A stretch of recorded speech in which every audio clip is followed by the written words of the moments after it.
AP నుంచి భర్తీ అవుతున్న 4 రాజ్యసభ ఎంపీ స్థానాలు టీడీపీ ఖాతాలో పడ్డాయి. అధికారికంగా 3 స్థానాలు టీడీపీకి, 1 జనసేనకి కేటాయించుకున్నారు. కానీ జనసేన అభ్యర్థిగా చంద్రబాబుకు బినామీగా ప్రచారంలో ఉన్న లింగమనేని రమేష్ను ఎంపిక చేయడంతో 4 స్థానాలు టీడీపీయే తీసుకున్నట్లయిందని రాజకీయ వర్గాల్లో ప్రచారం జరుగుతోంది.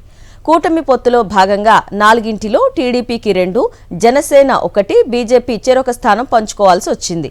కానీ కూటమిలో పెద్ద పార్టీగా ఉన్న తమకు 3 సీట్లు ఇవ్వాల్సిందేనని బీజేపీని ఒప్పించి టీడీపీకి చంద్రబాబు 3 స్థానాలు కేటాయించుకున్నారు.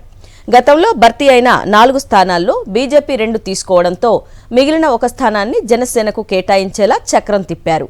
ఇప్పుడు ఆ పార్టీ తరపున తన మనిషిని అభ్యర్థిగా పెట్టి మొత్తం 4 టీడీపీకి దక్కేలా చేసుకున్నారు.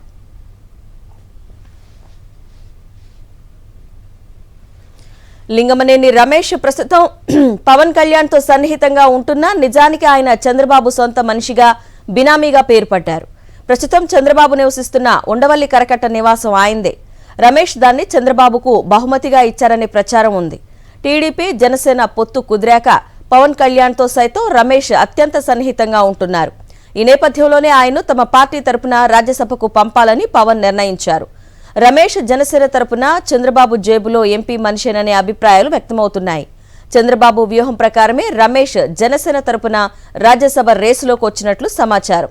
మొత్తంగా 4 రాజ్యసభ స్థానాలను చేజెక్కించుకోవడానికి చంద్రబాబు పన్నిన వ్యూహం ఫలించినట్లు రాజకీయ విశ్లేషకులు చెబుతున్నారు.